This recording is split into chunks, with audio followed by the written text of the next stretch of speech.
I'm starting off, a lot of people say to me, what is the point of having an East Midlands mayor? So, I mean, certainly it is a valid question to have because actually, in terms of shouting about this region, the MPs really should have been already doing that. And I do feel let down that we have become the forgotten region for a while now. So while we might not think we need this, the fact that it's coming, it's happening elsewhere, and we've seen it do well elsewhere. Let's grasp it. Let's make the most of it, and let's have a mayor who is shouting about the region and really driving change so that we become a vibrant place to live. To be fair to the MPs, though, for the last decade, together, Labour and Conservative have been banging on about the fact that the East Midlands is bottom of the table when it comes to things like transport investment. They keep saying that, and this is a chance, presumably, to correct that. Well, they might have been saying it, but clearly not loud enough because nothing's changed. As you say, we've been at the bottom of the table for far too long on transport spending. If we just bring the region up to the UK average, we'd be getting another £1.3 billion per year into the region, which is, dwarfs the actual 1.5 billion that's coming from the cancelled HS2. So we need somebody who's going and making that argument to government to unlock that extra funding. Isn't the problem you're going to have as an independent that you do not have a voice within whichever party is in government? Well, I get that argument a lot from people, and I can prove that it's wrong in that because I, as an independent councillor, have been the most successful councillor in the whole of the UK at unlocking extra funding from government. Within Ashfield District, I've now unlocked it. I think we're at £132 million for projects across this district. And I do that by going with the right arguments, with the right projects, by working with partners to build plans that nobody can say no to because they make sense. So I don't take the approach that by not being able to go and knock on a mate's door that I'm disadvantaged in any way. Actually, I think I'm advantaged by that because I don't go in assuming I'm going to get funding because I know someone. I'm going in with the right arguments. The problem is that funding you're talking about, the MP says he was responsible for getting that money. A lot of people will say, I'm responsible for getting that money because I went and knocked on the same door. I mean, how do voters differentiate? Who's telling the truth? It is a challenge, and I think there's a lot of people who claim sole responsibility. I don't claim sole responsibility. We were so successful with this funding because we brought together partners, because we worked together with people from different political backgrounds, different parties, and worked on it together. But at the end of the day, my name is on the signature of that bid because I was the coordinator of it all. The MP's signature is not on that bid at all. But you're not saying he didn't do anything? I'm not saying he didn't do anything, but certainly in terms of our immediate MP here, I know for one of the bids he was actively trying to scupper it, actually. He claims now we were successful, he was arguing for it, but we do have letters from civil servants saying he was trying to undermine the bid. The thing is, with the millions that you're talking about, for anyone out there voting, they're not bothered about the millions. They don't really understand what millions means. What does it do? Unless you actually see something change. Yeah, but this is where I think we have been really successful in the engagement with the public, and that's what I want to bring to the broader region. Because, the consultation we did around the Towns Fund, the PR we've done around it, has been the biggest engagement from the public the council has had since its inception. So I think they are aware of what's going on, but we need to do more about that and keep telling people about it, because too often people, as you say, hear the numbers but don't see the impact. Well, actually, you can start seeing the impact. What is it? What is the impact? So we've got down at Kingsmill Reservoir, we've got the new leisure building being built there that's going to be opening up the reservoir for more people and getting out on water sports. You only need to drive down Coxmoor Road at the minute and see the impressive construction of the new planetarium and science discovery centre that's going to be enabling the inspiration of the next generation of scientists and engineers for school trips going there from across the region. We've just put in planning permission for the automated distribution and manufacturing centre just down the road here that's going to be enabling businesses across the region to understand how they can free up staff time to do more valuable things rather than being bogged down in repetitive tasks. We're just about to start on the regeneration of Sutton Town Centre with spades in the ground happening next month. There is a lot happening already, and we will continue that regeneration pipeline ongoing, and I want to bring that to the whole of the East Midlands. you're talking about what you've done in Ashfield. You say you've got to do it for the whole of the East Midlands, Derby, Derbyshire, Nottingham, Nottinghamshire. It's a far bigger patch, a far bigger amount of money you're going to have. I mean, what experience can you give? What can you say that you've done to actually make people think that you can do that as an independent? So I come from a business background. I'm used to managing large projects and large budgets. None of this is new to me. And also, the projects that we've been delivering here have not been Ashfield-focused projects. They have been regional projects. You know, the Automated Distribution Manufacturing Centre, the Planetarium and Science Discovery Centre. They are not for just Ashfield residents. They are for the entire region. And I know this region. You know, I've got family connections, I've got business connections, I've got friends all over the area. I'm forever out there. I've worked across this whole patch. I know it really well. And so, and I also have the connections across. I've been Ashfield's representative on devolution right from the start.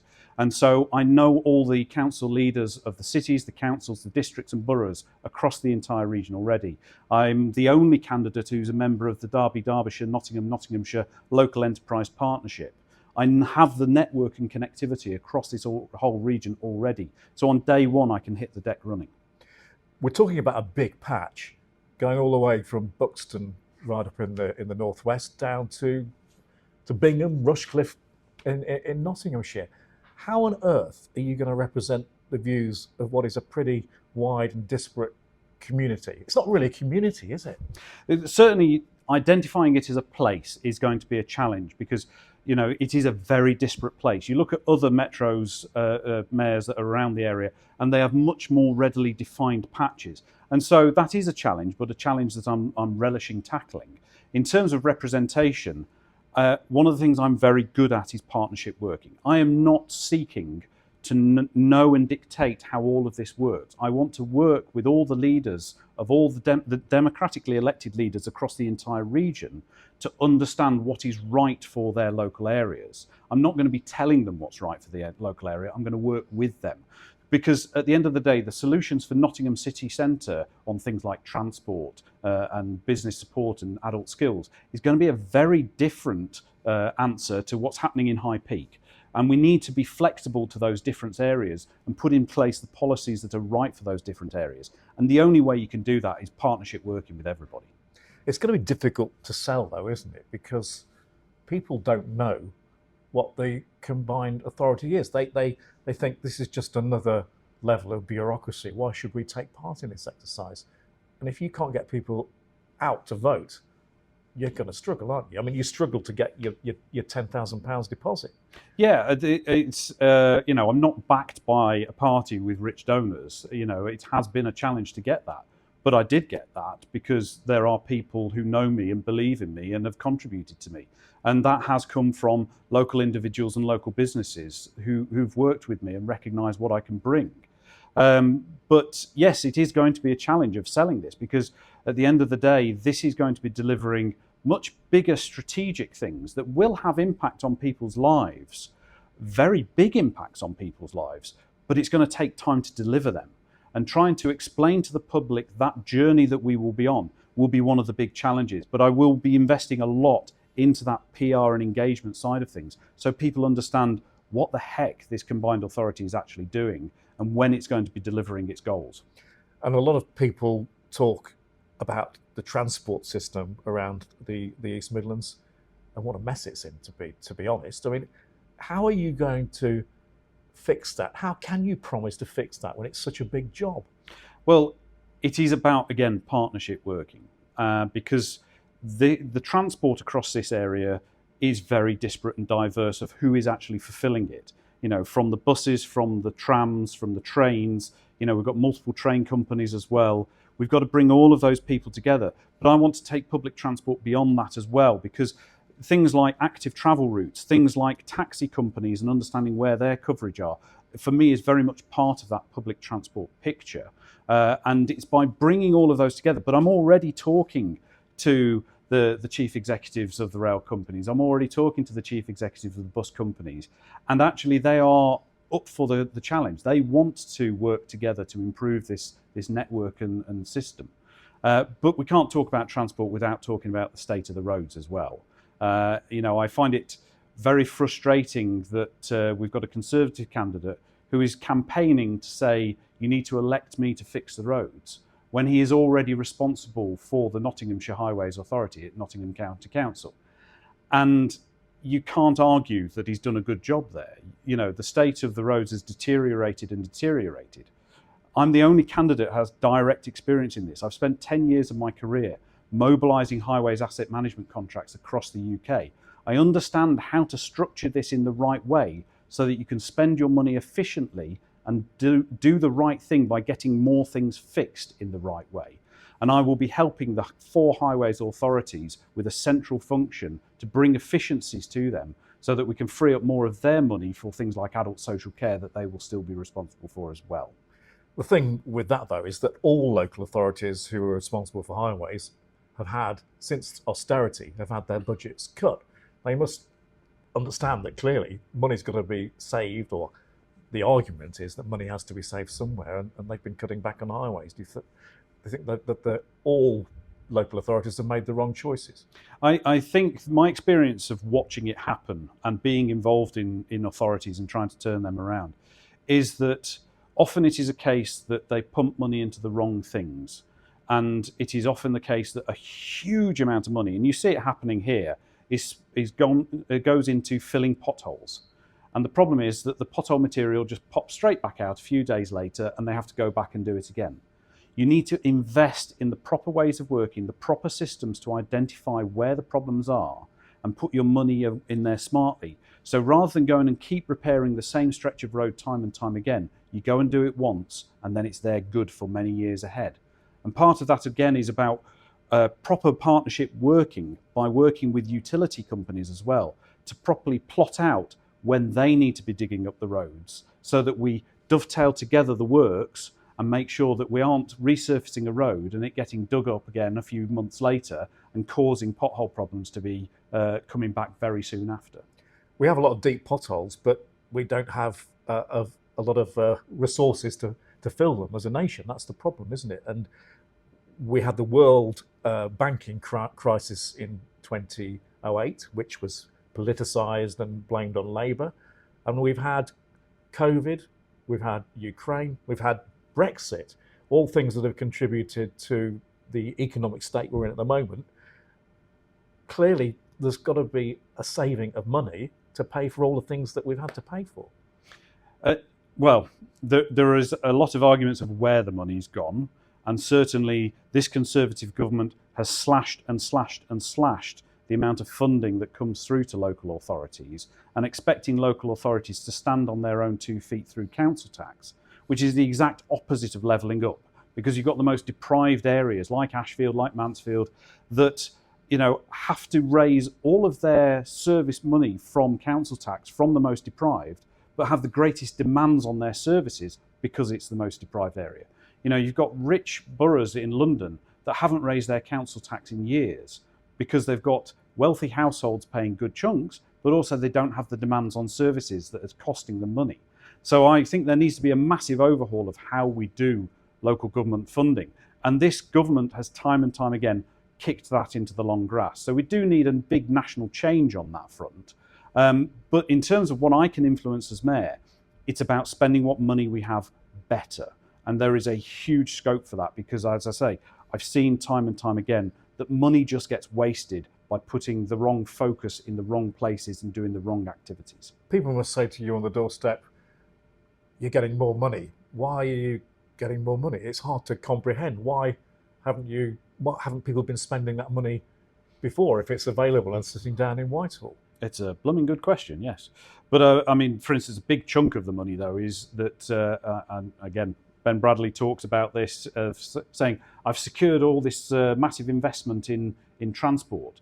Well, 1.5 billion of that has come from the hurried cancellation of HS2 that happened at the Tory party conference in Manchester that didn't appear to have any kind of planning to it whatsoever. It was a knee-jerk change. And, to have somebody running to say, I want more of this sort of knee-jerk changing reaction to bring to the party. And again, I don't think Labour can hold their head up high on this as well because they've followed that same rule book. We need long-term planning, long-term thinking. And we need to be unlocking more money from the government. This money that's been dedicated as part of this initial deal should only be seen as initial settlement. We've seen elsewhere other mayors unlock yet more money, and we need to be doing the same here. And as I say, I have the track record of doing this. I mean, Labour have said they welcome more devolution, so clearly they're going to agree with you on that, aren't they? Yes, I would have thought so. You talk about the 1.5 billion that's been unlocked by HS2. Isn't the problem with that, which maybe none of the candidates are pointing out, the fact that this money was allocated 30 years into the future? You haven't got 1.5 billion pounds to spend now and fix things. And it's only been pledged. You know, this we've seen time and time again, pledges get changed. And so I'm not taking that 1.5 billion for granted. Until it hits the bank account, we need to keep the pressure up on making sure that that promise is held to. You might be doing a lot of continually refreshing the balance on your account there, because governments take a long time to make these commitments to actually invest. And that's one of the hopes of devolution, though, is that actually, rather than this constant cycle we're on of here's a pot of money, spend it within the next 2 years, here's a new pot of money that we've not mentioned until the last minute, spend that within 2 years, we need to be convincing government of much longer term commitments. And that's what we've seen elsewhere with the mayoral authorities, and that's what I'll be championing here as well. How do you address people's concerns that here we have another layer of government in effect, and that you're going to be spending money on bureaucracy when the money would be better spent on things that help people? I can understand that argument, but the point is this tier of government is already in place. It's just currently part of the huge bureaucracy that is down in Westminster. And by bringing it locally here, we can do it more efficiently and more leanly. And I don't intend to build a huge sprawling organisation. The intent here is to have an agile, professional organisation that gets on with the job. But people will say, how's it paid for? How's it paid for? Well, it's all coming from central taxation, which is how it's already paid for. So, there is the provision within the legislation to raise a local council tax precept for the mayor, for the combined authority, but I have no intention of utilising that feature. It's hard as an independent, isn't it? Because you don't have the clout, as you've already spoken about, in campaigning. It must be difficult for you. It must make it a near impossible task. I wouldn't say near impossible. I think, I've been getting my message out there. I'm certainly getting very, very warm feedback that people are fed up of Conservative and Labour. And, I don't think Reform, Green or Lib Dems are really credible candidates to actually drive this forward with meaningful vigour and experience.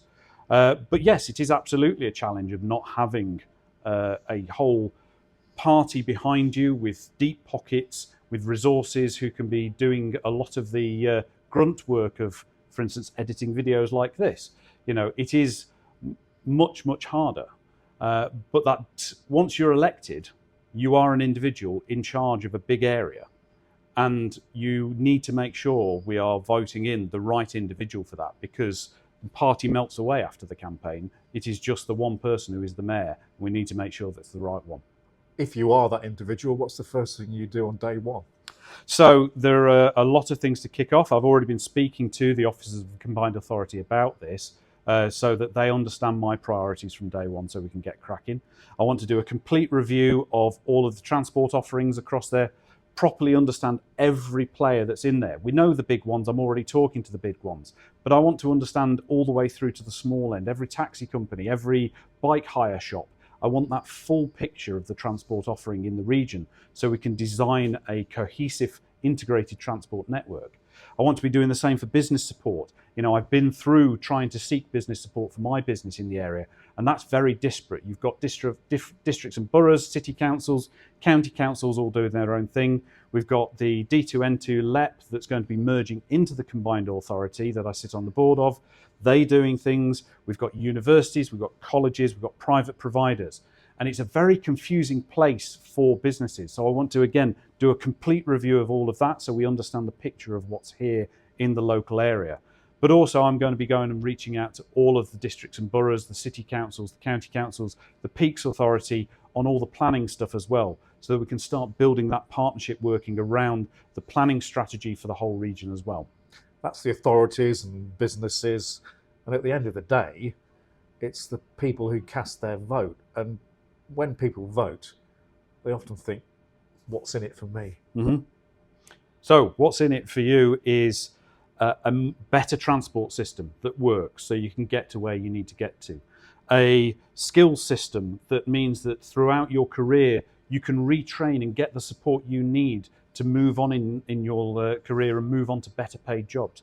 We're going to have the business support so that the businesses in the local area can get the support, can get the investment that they need.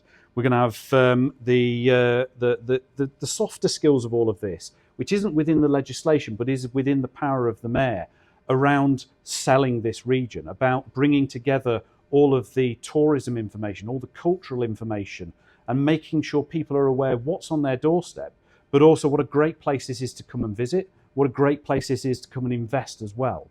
So, I think this is something that people will recognise in time. It's difficult to see it now because it's a new thing, but in time we'll see what an enormous asset this combined authority with the right mayor would be for the region. Thanks very much. Thank you.